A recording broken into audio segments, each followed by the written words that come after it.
Good evening, families, friends, and returning UNE students. We are so excited that you have chosen to join us this evening as we spend some time talking about our return to UNE plan. My name is Jen Tebow, and I am the Dean of Students and Assistant Provost for Student Affairs.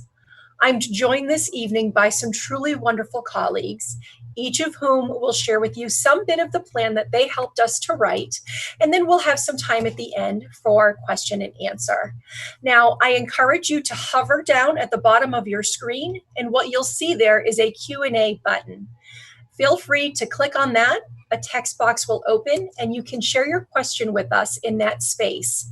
Now, I won't be answering each of those by typing in. Over the course of this, what we'll do is we'll take some time at the conclusion of the brief presentation and we'll answer those questions for you then.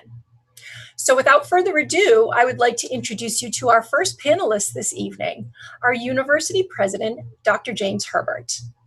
Dr. Herbert. Thanks, Jen. Appreciate it. Thanks, everybody. And I wish that, well, first of all, I wish we could all be together and talking in person rather than over Zoom. But such as that, I'm glad at least we're able to connect in this way. Let me begin by saying that I really miss the students.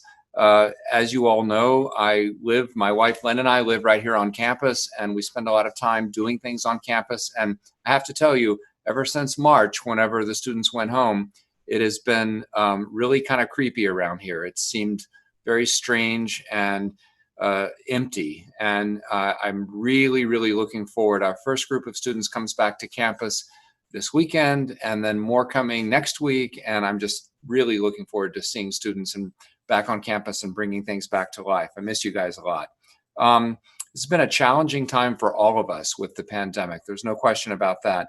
I want to begin by thanking our students for their resilience and their nimbleness in making the transition to remote learning back in the spring. That was a quick transition. It was a big lift for you guys to do, and you did it really well and with grace and dignity and poise and resilience, and I'm very proud of all of you. I'm also very proud of our professional staff and our faculty for making that transition as well. It was a big lift for them to move their teaching entirely online, and they really stepped up to the plate and did that without complaint. Back in May, we made the decision to resume on-campus operations in the summer for our graduate health profession students, and in the fall for all of our students, including our undergraduates. And we did that first and foremost because our UNE model of education is inherently based on a hands-on, on-campus, face-to-face experience, complemented by remote and online work. But our model of education is not designed to be done over Zoom. And to get the full experience of UNE, we need people to be here. Now, we would not have made that decision if I didn't have a level of confidence that we would be able to pull it off safely. And so we were looking at a lot of factors. We didn't know all the answers of how we were going to be able to do it. But once we were confident, and once I ultimately was confident that we would be able to do it, we made the decision to plant a flag and to say we're going to be open in May. And we have been working tirelessly, and I mean tirelessly, since that time, actually preceding that, since April, to plan for our reopening. And what you see on the UNE Onward website is a reflection of all of that work. Although I'll tell you that really there's behind every one of those themes, there's a lot of additional work that goes on behind the scenes that you may not even be aware of. We have consulted with our own experts in-house, so our physicians, our doctors, our infectious disease scientists, our engineers. We've also consulted with various state and regional and national entities like the CDC, and we've been monitoring best practices. And a number of us are in good positions to do that. So for example, I was on the panel that worked with the UMaine system together in partnership to craft reopening documents for the governor for the entire state. And so we're very much in tune with emerging best practices across the country and more regionally. What I can tell you is that we are very, very fortunate to be in Maine, one of the two states with the lowest incidence of the virus and lowest level of community transmission in the entire nation. So we're in a very, very safe location, relatively speaking. And I don't want to minimize and say that there's zero risk. I mean, there's not zero risk right now anywhere with this pandemic, but you couldn't be in a safer place relative to everywhere else in the country. And secondly, we have worked very, very hard to make the campus as safe as possible. And we've engaged in all kinds of engineering feats that you're going to hear about tonight. We have put in place all kinds of behavioral protocols. And I am convinced that the campus is as safe as any campus could be in this entire nation, if you take into account both the things that we've done locally and where we're located. Now, we can't completely eliminate the risk of the virus. I wish I could say we could, and we could somehow create a bubble around UNE that would provide 100% protection to all of us. And alas, that's just not possible. But we have done everything that we can do to make it as safe as possible. And what it now boils down to, quite frankly, is the community, and primarily that's you, the students, in following the rules and following the UNE Promise. And if we all stick to that promise, and I want to highlight the 4 key parts of that promise, and if we all stick to that, then we're going to be fine. And we're going to have minimal, if any, viral transmission on campus. And we'll be able to stay open and have a wonderful fall semester. But that's going to require that we all wear our masks, and we wear them religiously. Okay? So you have to be wearing your mask at all times. It's going to require that we stay 6 feet away from each other. So we do the social distancing thing. The only exceptions being under enhanced PPE and faculty supervision to be doing certain kinds of activities. But beyond that, we got to keep our social distance. We got to wear our masks. We got to wash our hands, okay? Regularly and thoroughly wash our hands. Good hand hygiene is very important. And then we have to monitor our symptoms. And if we have the sniffles, if we have any respiratory symptoms at all, we got to go to the health center and get them checked out. And if we do those things, combined with everything else that the faculty and professional staff have done, we're going to be fine, and we're going to be able to remain open, and we're all going to have a great time.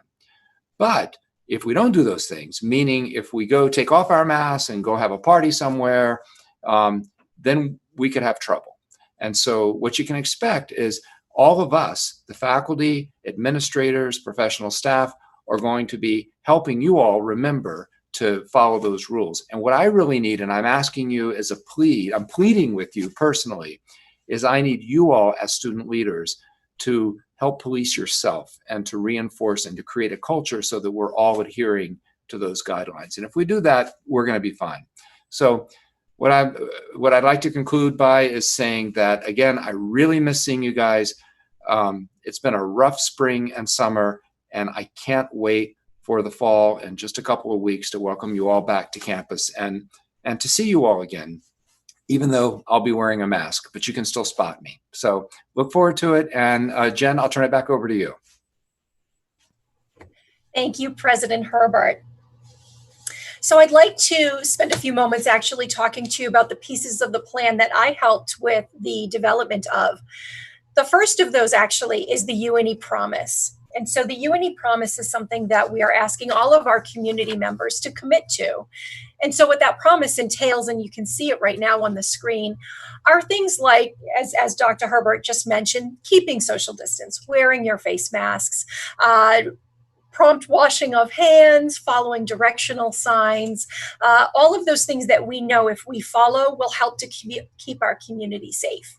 So one of the things that we'll be asking all of our residential students to do and our faculty and staff to do is to signal their commitment to this promise. So we're asking folks to print that off, to sign it, and to display it so that we can all signal for each other that we've made this commitment to keeping our community safe. Now, let's talk a little bit about what you can expect from the moment you return to campus. So we are asking our families, our students actually, to show up with their negative test result. Hopefully you've all had the opportunity to review the Onward Plan, and if you have not, we invite all of you to go to our website, to click on the link for the COVID plan, and you will find our Onward Plan, which details all of this information. In there, you see that we're asking our students to come with a negative test result. So all undergraduate students, residential and commuter, will need to do this. They will produce that on the day that they arrive. They will sign an attestation, which outlines all of the policies that Dr. Herbert mentioned we've put into place. So things like guests in residence halls, leaving the state, all of those very important factors that will help us to keep one another safe. And then students will actually take another test at that time. Once they're done, they get their branded UNE mask, they'll get their thermometer, they'll get some directional things from us, and then they'll head to their residence halls to get moved in. On Saturday, August 22nd, we'll be inviting all of our commuting students to come to campus to go through that same process. So bringing their negative test result, signing their attestation, taking their test, and then similarly, they'll get a little bag of goodies from us that will hopefully be used in these weeks and days, months ahead. We are asking at this time that all of our students be prepared with a plan. So in the event that a student does get sick, or maybe they're the contact of someone who has been sick, we're asking all of you to be prepared with a plan to get home. Now, a note on this. We have reserved space for quarantine on campus, but that space will be limited, and we really want students to be able to return home to their families where they can receive that really personal care. I don't know about all of you, but my dad made some pretty amazing chicken soup that had truly restorative properties. And that's what I would have wanted to have if I were not well. So hopefully you will be able to get your students safely back home. And for those who can't, maybe because they need a plane to get home, or there's someone at home who has a compromised immune system and for whom we would be nervous about them returning, we have maintained space on campus for those students. So now moving on, let's talk a little bit about moving the UNE Promise into the residence halls.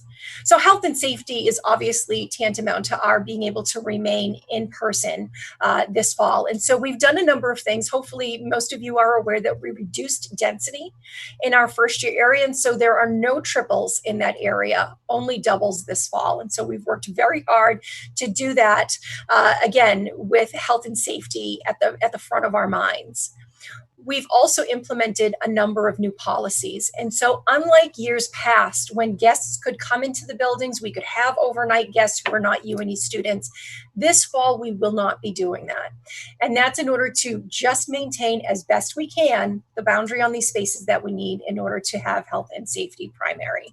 So no guests after move-in day. And speaking of move-in day, a reminder, if you're not aware, students are to bring one family or friend with them to campus to help. And hopefully many of you have already taken advantage of the opportunity you had to drop items off in advance. Having done that, we further reduce the density of people on campus on move-in day. We are also discouraging travel outside of the state of Maine. We are fortunate that the state of Maine has remained low with positive cases, and we recognize that transit out of the state into other states is where we could have some struggle. And so we are encouraging students, we're not mandating it because we know some will have to get home, but we are encouraging our students not to travel outside of the state of Maine. And if they do, they need to honor the state's guidelines. So they need to come back and either test or quarantine for 14 days. The last thing I'd like to discuss with you this evening, and I already mentioned quarantine, so I won't go back to that. The last thing that I'd like to talk about is community life. Our students will come back and they want to remain engaged and they want the opportunity to be connected with one another. And so our teams are working really hard to make sure that students have both virtual and in-person social opportunities. We'll be doing lots of things like make and take. So students will have an opportunity to stop by our office, grab a little bag for a paint night as an example, and then with their friends, they can go back to a room and take the instruction on how to create that painting. So lots of creative things that we'll be doing. Couch concerts as another example. So lots of things to keep our students engaged. We're also working very hard to make sure that all of the services that help our students to be most well also remain in place. And so the gym, which is a really important aspect of the student experience, will remain open. Now this year, our students will make an appointment to use that space, but that's what will allow us to keep it open and to keep it sanitized as we need to be able to. Students will also have the opportunity to take things like yoga or spin classes outside. So we're making sure that we're providing these opportunities, but doing it in a modality that allows us to keep people safe. And finally, all of the resources that our students typically have available to them, so whether that's tutoring, career services, the counseling center, these all remain functional for students. In some cases, we may do more online, but all of those services remain available. And we recognize that it's important for us to do that because this is part of that face-to-face experience that's so crucial to the UNE experience. So I have seen a number of questions come in that I know we'll be able to answer for you at the end. Just a reminder, I'm not going to type those answers in right now. We'll do that shortly when we're through with all these presentations. What I'd like to do at this point is introduce Alan Tebow, our Vice President for University Operations. Vice President Tebow. Welcome. It's been a long time since you guys left back in March, and it has been lonely here. My team of the Department of Campus Services has been here every day, preparing the campus for your return this fall. We were fortunate enough at the beginning of the pandemic, actually before, to have purchased a electrostatic sanitation system that we were using in the locker room facilities across across this campus. We were able to train everybody on that and get that up and running. It's based on a hazardous-free chemical, or actually it's a mineral, it's not a chemical. It's rated 0 for health, flammability, and physical hazards. It's EPA registered as a disinfectant, broad-spectrum disinfectant, and it instantly kills viruses and bacteria on contact. It also remains active for up to 10 hours. In this system that we use, we can literally go through a classroom, as you see on the screen, mist all the furniture, the surfaces in about 5 minutes. And it stays active, as I said, for 10 days. So we have ramped up and purchased a dozen of these units to be used on the campus. After you left, we went through all of the residence halls, every single room, every single classroom, and did a full deep sanitation of all the spaces on campus. And we feel that we've got a germ-free, as germ-free can be, campus at this current time. We have enhanced sanitation protocols that we've put in place. So all restrooms will be cleaned 2 or 3 times a day so that we can make sure that they're as clean as possible. During those times, we're going to ask that the restrooms be isolated so that they don't, occupants don't use the facilities while we're cleaning them. We have sanitation stations that we've put in all of the classrooms. So essentially it's a wipe, a disinfecting wipe. So when you sit down at your table or your location, you can wipe your area to make sure that it's sanitized for you when you sit there. Again, that is a broad spectrum disinfectant with a very rapid dwell time, so that by the time it evaporates, it's essentially cleaned all of the surfaces that you've wiped.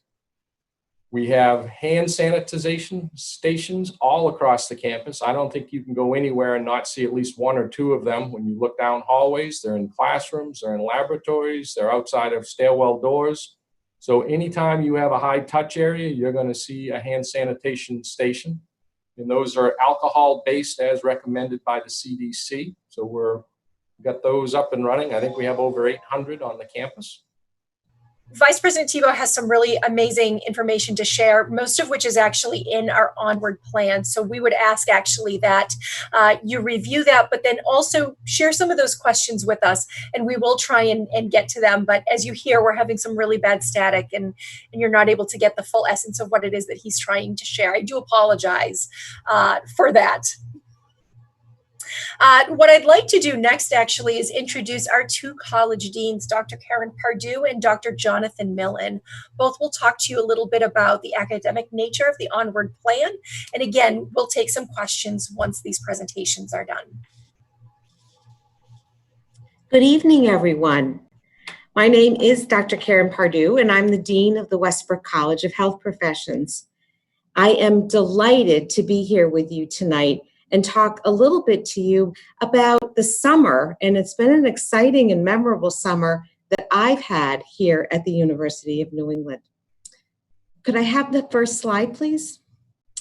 Many of our health profession programs are year-round, and Many of you may know that the Westbrook College of Health Professions stretches across both campuses. We have programs on our Portland campus as well as our Biddeford campus. In May, 6 of our programs welcomed new students as well as to join the continuing students in those majors or programs. And that included nursing, occupational therapy, physical therapy, nurse anesthesia, physician assistant, and those are all in Portland, and then athletic training down in Biddeford. While the majority of our coursework was online, the second week in June, we began to resume labs and clinical simulations. The faculty and the students were eager and excited to be back on campus because in health profession education, we can't train students without the opportunity for hands-on learning. And this summer, we had abundant hands-on experiential learning. Could I have the next slide? When we reopened our labs and clinical simulation, we realized, obviously, we cannot maintain the social distancing that you've been hearing about. Our work necessitates close contact between our students when they're partners with each other in the lab, when they're working with patients. And so in order to do this safely, we needed to adapt many of our prior policies. Each and every clinical laboratory activity was assessed for the appropriate level of personal protective equipment. And PPE can take many forms. We have masks, gloves, cloth overlays, as you see in the slide on the left, face shields, all the way up to N95 respirators. And as I said, we employed appropriate PPE for the type of activity that the faculty and the students were engaged in. We additionally instituted a cohort model, and you will hear more about that when you return to school this fall. The cohorts were used for all laboratory and simulation work, and they represent small, stable groups of students who work together throughout the semester. To the students, you may be more familiar with us mixing you up a little bit because we like you to feel different body types and examine each other. But with a cohort model, once we establish a group of students, we keep it that way. And that allows us to have well-defined, easy to trace groups of people should any illness arise. Our summer term is ending tomorrow, Friday, and with the strong adherence to the UNE Promise and everybody's dedication to PPE, we have not had one incident of community transmission amongst any of our students and faculty across our 6 programs. This demonstrates to me that our approach to education with our return to campus-based learning is effective and it's working. I've been talking with students this week and they're actually sad to see the summer term ending, and they're excited that the work will resume on the fall semester on Wednesday, August 26th. So during the question and answer time, I'll be happy to answer any questions about our summer experience. And I'm now pleased to introduce my colleague, Dr. Jonathan Millen, the Dean of the College of Arts and Sciences.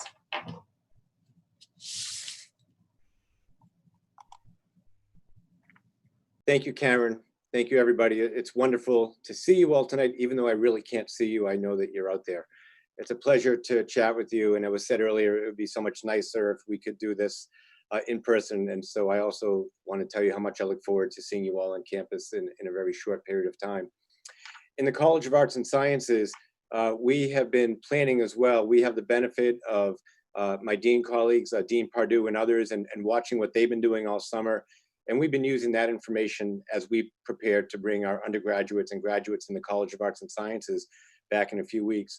We also are taking everything that we learned from the spring as we were forced unexpectedly to begin a full program of remote learning and teaching. We learned a lot, and we've spent most of the summer learning how to balance the best of distant learning modalities with what we've always done so well on campus. to bring together the plan that you will read about in UNE Onward. And I really do hope that you'll take the time to read through that, as you'll get a lot of what to expect from your classroom and your laboratory experience. But I would like to tell you just a little bit about that now, and then of course be available for questions afterwards. What we're going to be implementing for the fall is a hybrid model of learning. And the hybrid model is going to be based on a balance of remote as well as face-to-face in the classroom and in the lab traditional learning. The synchronous in-class piece will be very much what you're used to in your classrooms, although as was mentioned, you'll be in smaller groups. So essentially, we're going to be reducing each classroom by 1/2 of the occupancy to make sure that we can practice social distancing in the classroom as well as everywhere else on campus. So we're going to be taking the curriculum essentially and dividing it into 2 pieces for every course. About 50% of the work will be done in the classroom, face-to-face, in a traditional modality, and then the other half will be done online. And in terms of online, mostly using Zoom and also using Blackboard. And these are 2 modalities that the faculty have been working with all summer, and many have used them in the past as well. To make this work, we've also adjusted the schedule throughout the week so that all of our classes will be broken up into 2 meetings per week, each of 80 minutes, so that with a cohort model, as Dean Pardue was describing, imagine that you had a class of 30. We're going to take 2 cohorts, cohort A and cohort B, and presuming that that class was meeting on, let's say, a Monday, Wednesday calendar, 15 students would meet in class on Monday. The other students would meet in class on Wednesday, and that curriculum will be the same for both cohorts. And then when they're not in the classroom, they will be working on the online portion of the course. So the experience of students in both cohort A and cohort B will be identical.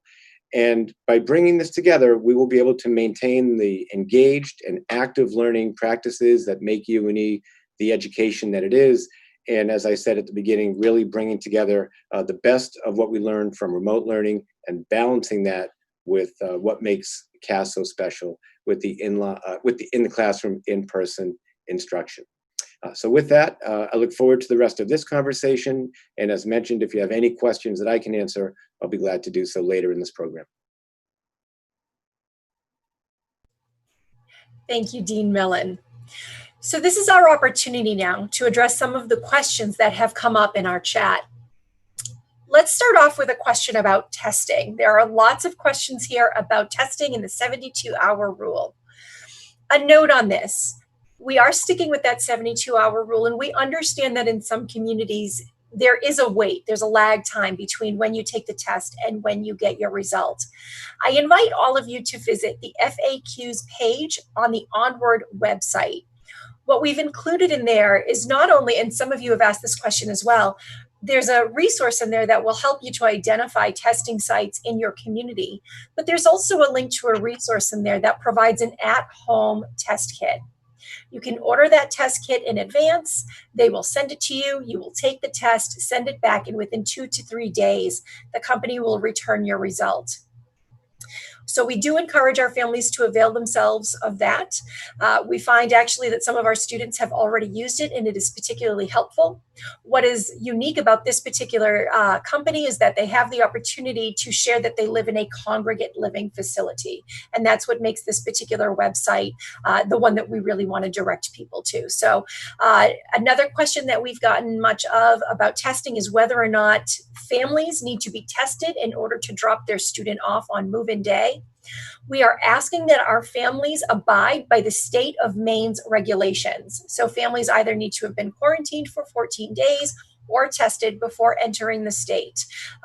Those living in New Hampshire, Vermont, Connecticut, as you know, if you've read that plan, don't need to do that. Now, we won't be asking our families to provide evidence of that, but we do ask that you abide by the state of Maine's guidance. President Herbert, can you talk to us a little bit about tuition? I've got a lot of questions in here about whether or not students will see any kind of reduction because they'll be partially online or because we will be sending residential students home at the Thanksgiving break. So a good question. No, we're not discounting tuition. So what I would remind everyone of is that we're continuing our educational program as it always has been. The hybrid model is not something lesser than you would get. I mean, it's a great model. You're going to be getting the face-to-face component, and then you're going to be getting supplemental material online. So no, we're not discounting tuition. What I would say is that we've held our tuition flat, which most institutions have not done. I just got some data today, in fact. We did a little research looking at some of our competitor institutions and our peer institutions. Most of them have raised their tuition. Some raised their tuition in the double digits this year. So one of our competitor institutions raised tuition 11 point something %, and then also raised fees close to 5% as well. There's a number of institutions that have raised tuition beyond 5%. Our Board of Trustees, shortly before the pandemic, authorized a 2.75% increase in tuition for this coming academic year. We, knowing the impact that the pandemic has had on all of our families, we elected to, even though that was approved, and by the way, that would have been an increase that's less than the national average in tuition, but we elected to rescind that and to go out with flat tuition and not do an increase this year. And that's despite our costs going up. So our insurance costs, I just got the estimate for that yesterday. Our insurance costs and our other fixed costs continue to go up, but we absorb those costs without passing them on to our families. So we're not doing a discount in our tuition, but we are keeping our tuition flat. And we have actually increased the amount of scholarship aid that we provide to students as well. So now, should we, God forbid, we don't want to have to even think about this, but of course we always think about every contingency. Should we have to do what we did in the spring and go back to remote instruction and send everybody home, then we'll do again what we did in the spring, which is we would discount the unused portion of room and board. But we would continue on with the remote teaching just like we did in the spring. Although it would be better than in the spring because of, as Dean Millen was saying, the lessons that we learned. So long story short, no, we will not be discounting tuition unless the way you look at it is the fact that we didn't increase tuition like the rest of our peers did, in some sense could be viewed as a discount. Hope that answers the question. Thank you, President Herbert. Dean Millen, there are some questions about when students can expect to hear or learn a little bit more about the hybrid format that you spoke about.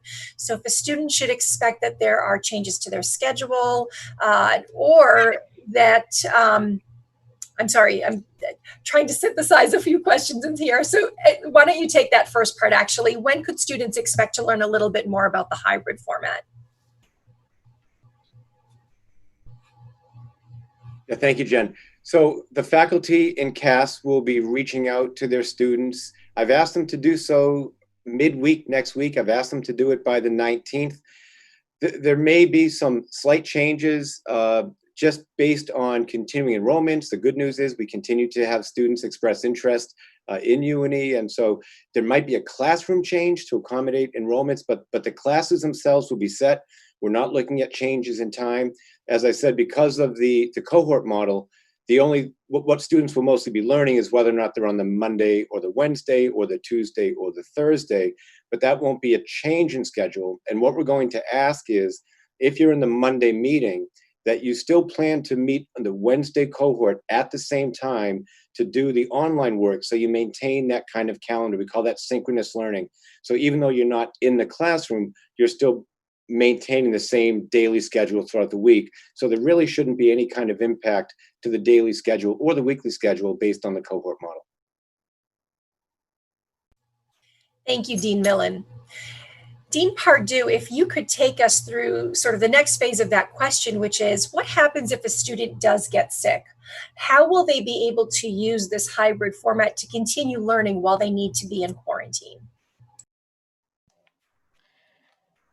If a student should get sick and need to excuse themselves for quarantine for a period of time, the lessons that are all asynchronous will be fully available to them. The faculty are also prepared to reach out and do individual work with every student to keep them up to date. Some examples that I can give from this summer that we learned is, even though skill development over Zoom can be really challenging, there were times that when our students were in the gross anatomy lab, a student that was outside of the lab could watch what was happening in the lab when the faculty member used their phone and Zoom to beam out what was happening in the classroom while they were not there. So there are many different ways besides just having a student rely on our learning management system, Blackboard, to stay abreast with exactly what's happening in the courses, in the labs, or in the simulations during any time that they may need to step away. Thank you, Dean Pardue. Vice President Tebow, I understand that the technical glitch on your end may be corrected now. Could you talk a little bit for us about what families can expect, what our students can expect from the preparations your team has done on facilities, please? How does this sound to everybody? You getting static? Good. Sorry about that, everybody.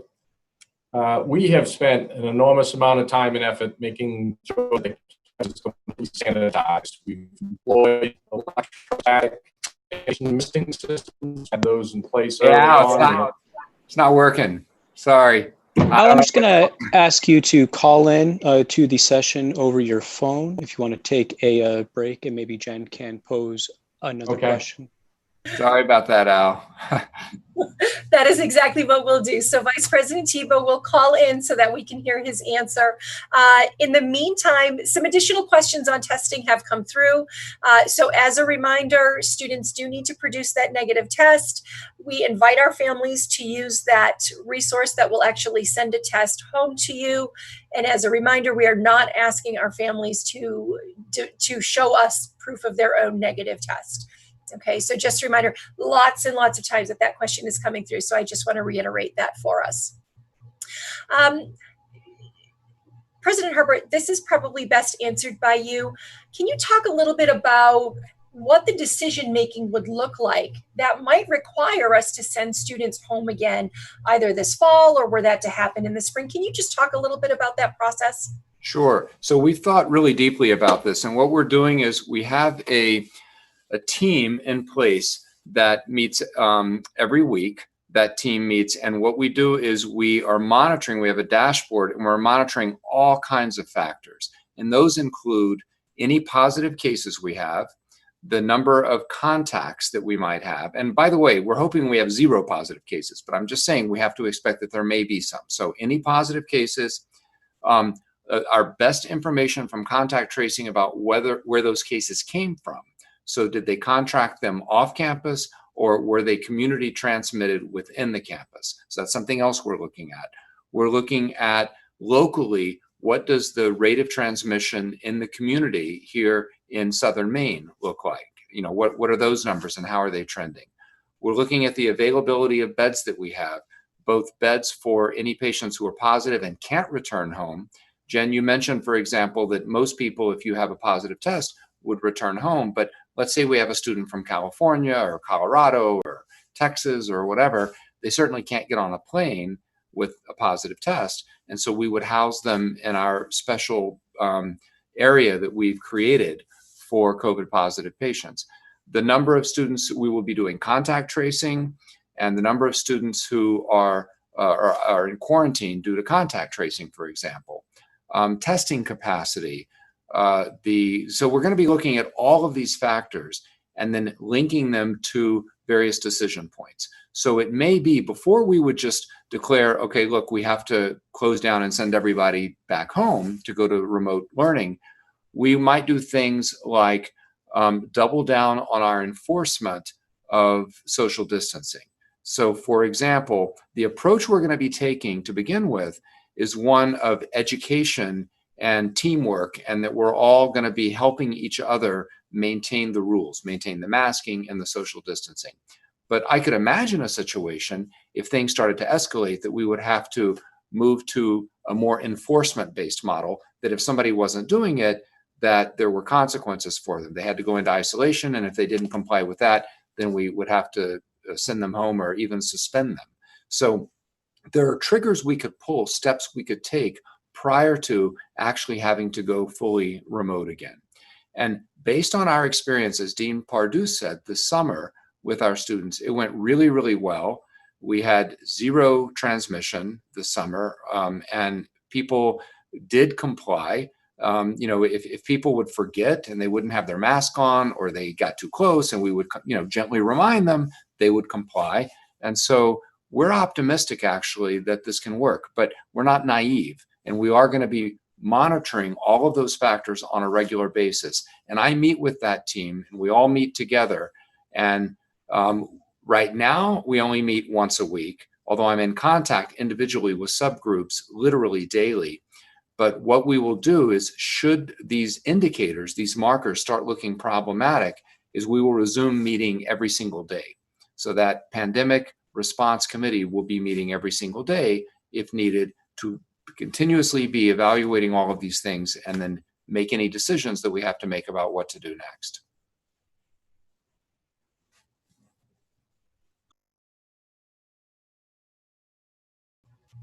Thank you, President Herbert. Sorry for that quick delay there, folks, having a little technical difficulty of my own. We've got a number of questions about the hotel, so I can answer some of those. And then if we are able to invite Vice President Tebow to offer some words on the shuttle, hopefully he can help us with that. There are a number of questions both about what students know about the hotel at this point in time. So I would back up briefly and just remind that we had to reduce density in our first year area. And that did mean, in fact, that we needed to move some students off campus. Lots of folks are asking questions about that decision, and I would remind everyone that by keeping our students together in the hotel, the university can maintain service for them that they wouldn't necessarily have if they were in houses off campus. So we will go in and we will be able to clean those rooms weekly. We will take the sheets and launder them for the students. And it also allows us to ensure programs. So we will have RAs in the building, and we will have an area coordinator who will be connected to the space, so that we can be responsive to students, either if there are social issues that should arise between them and their peers, or they require resource, or maybe they're sick. By being in the hotel, we're able to respond to that in a manner very similar to the way that we would manage that on campus. We also maintain fear about sending many students off campus so late in the summer when the number of rentals is actually lower. And so we didn't want to create problems for our families either. So that decision was made with student safety and well-being in mind.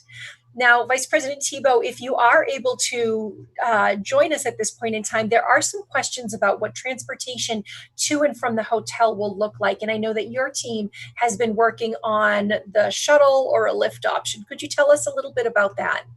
All right. So the bus service, we're looking at a bus service to get students to and from the hotels. We have set it up so it would make hourly round trips. So we would start early in the morning to get people here for 7 a.m. on campus. And the last trip on a Monday through Friday would get them back to the hotel around 11. Saturday, Sunday would start a little bit later, get on campus by 8 a.m. and have it get them back last round for midnight. Thank you. And since we can hear you, perhaps you could take this moment now just to speak a little bit about what your team has been doing to prepare our facilities, please. We have spent all the time since you left in March preparing the campus for your return. We were fortunate enough early in the year to actually buy an electrostatic sanitation system that we employed in our locker rooms in the forum in the campus center. And we were lucky to have that when the pandemic hit. So first thing we did was trained all our staff on how to use it, and then bought 12 more of the units. So we have them all across both campuses so that we're ready to go to sanitize all of the buildings on a regular basis. We've employed a high sanitation level. We went through every single dorm room, every single classroom, and did a full sanitation. This product is a EPA registered disinfectant. It is electrostatically charged, so it clings to surfaces, so it finds its way to the underside of the tables and the undersides of the chairs, and it kills viruses and bacteria on contact. It lasts for 10 days once it's applied. So even though we're going through every single day, when it gets wiped off of the surfaces with your sleeves, it'll be reapplied every single night, and it'll keep the campus as germ-free as possible. We've installed sanitation stations in all the classrooms so that there's a disinfectant wipe that you can use to wipe off your surface prior to using it. And we have put hand sanitizers all across campus. We've flooded it. I don't think you can walk into a hallway and look one way or the other without seeing a hand sanitizer. So they're in the hallways, they're in the libraries, they're in public areas. They're everywhere you need them to keep your hands clean when restrooms aren't available to wash them. Wash your hands, wash your hands, wash your hands. We have gone through all of the mechanical systems on both campuses. We have increased the level of outside air to the maximum we can. We have exhaust rates cranking to pull the air and purge the buildings. We have enhanced filtration so that we have ASHRAE standard filters being installed across both campuses that are specific for COVID-19 prevention. We're in the process of getting everything up to speed from that regard. We've taken off our energy controls so that all exhaust fans are running 24 hours a day. Even the ones in the bathrooms, we're trying to take off of light switches so that people don't accidentally turn those off. And we're going to open up all the dampers and make sure we're blowing as much air as possible through the buildings to keep the areas as fresh as can be.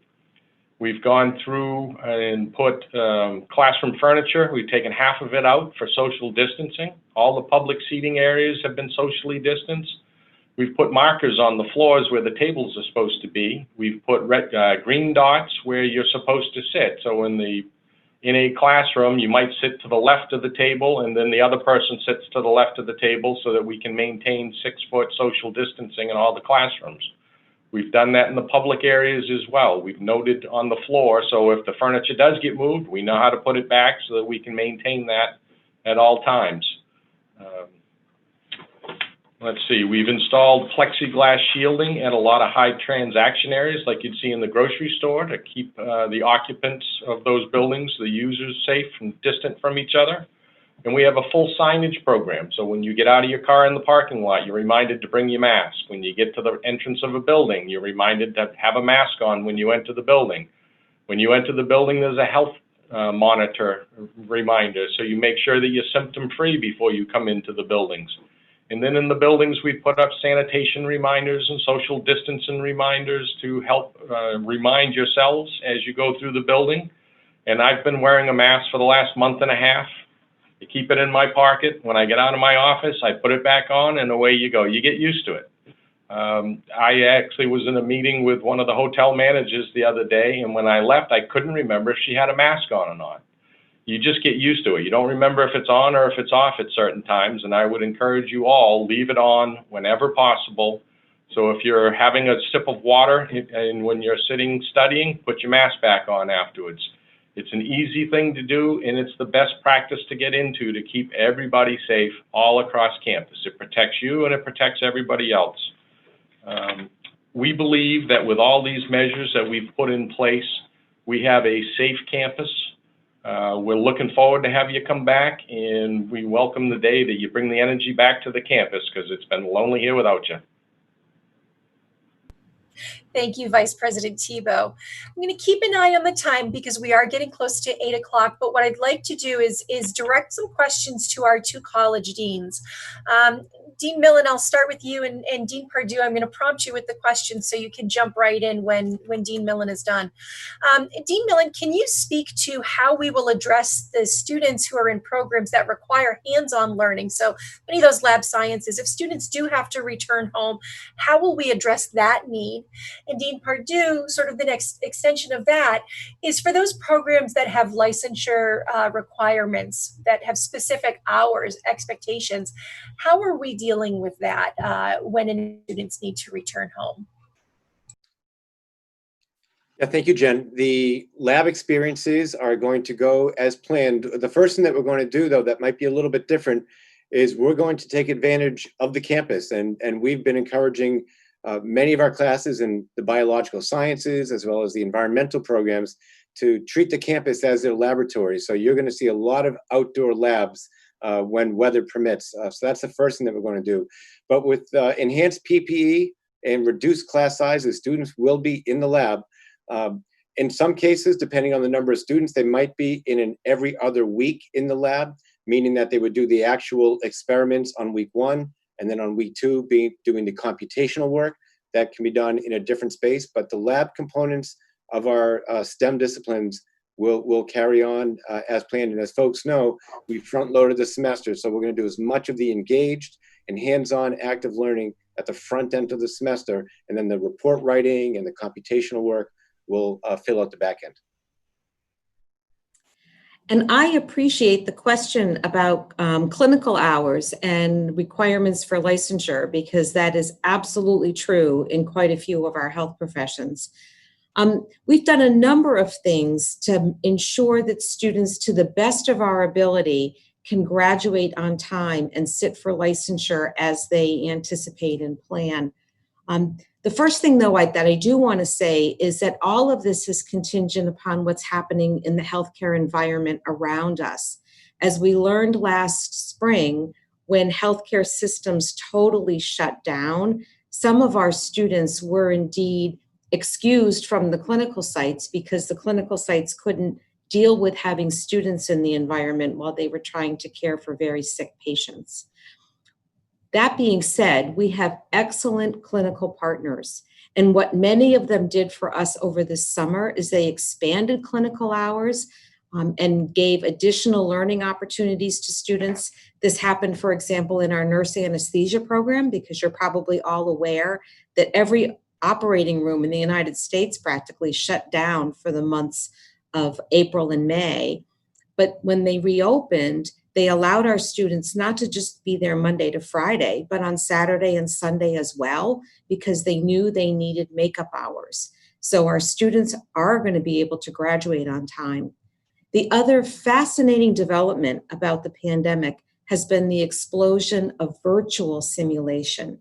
And many companies have come up with interesting products that have allowed students to watch over the internet, or it's a software product, watch a clinical scenario unfold, and then create a plan of care that has an algorithm that the faculty can score in terms of clinical decision-making, appropriateness of planning, care and implementation.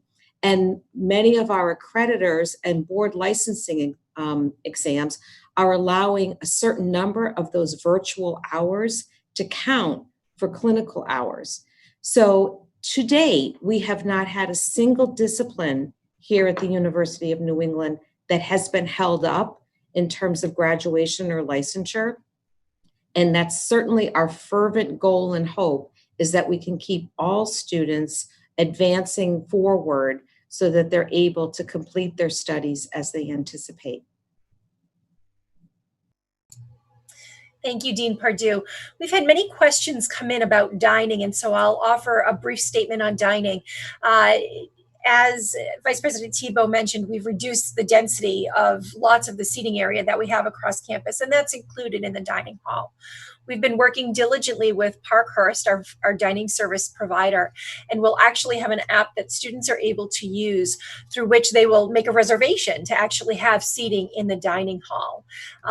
We will also offer lots of to-go options, so students may still access the dining hall to take items away. Some of you have asked about that.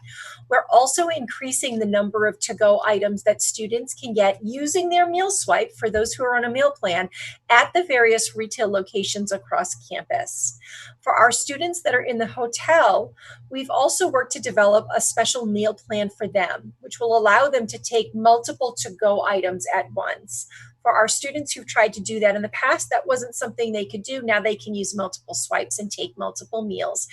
The hotels are outfitted with microwaves and refrigerators. So if a student wants to take, 2 or 3 meals back with them and store those away, they'll have the opportunity to.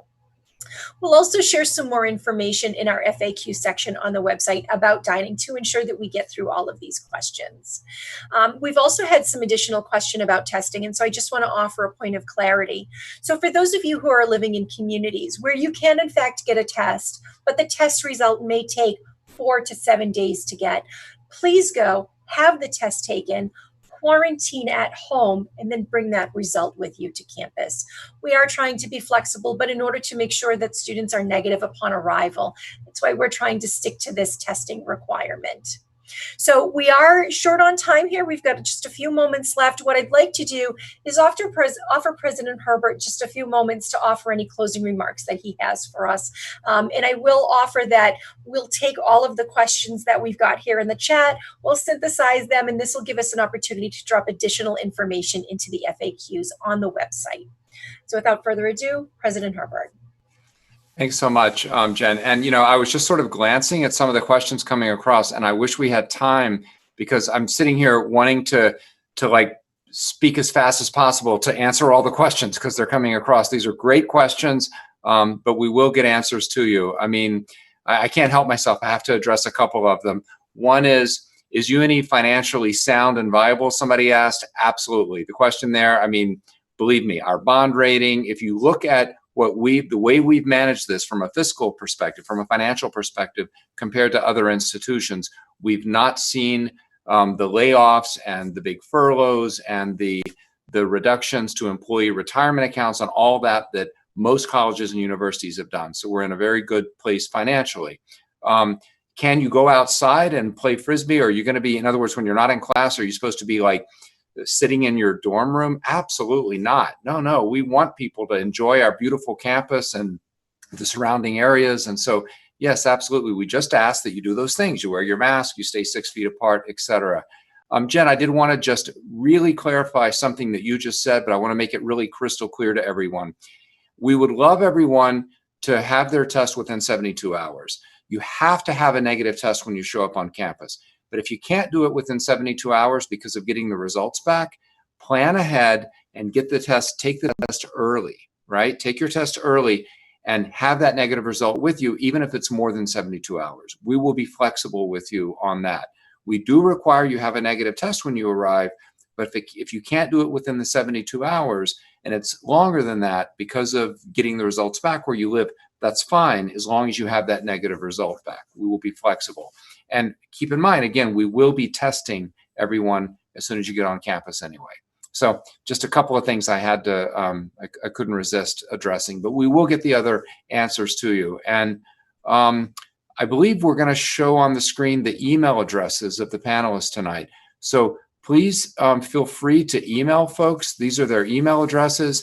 Also, the Onward site, the onward@une.edu is a good place because the person who is monitoring that site is able to triage those messages to the appropriate person. So that's a good one. But if you have a specific question for one of the deans or for Mr. Tebow or any of those folks, then you can email them directly. So thank you all very much for joining us tonight. And again, just as Mr. Tebow and the deans were saying, I miss you guys too, and I really am looking forward to you coming back to campus and us getting back to some version of normalcy. It's not going to be normal. It's not going to be exactly the same, but it's going to be great. We're going to have a great time, and I'm looking forward to seeing you all. So have a good evening. Bye, everybody.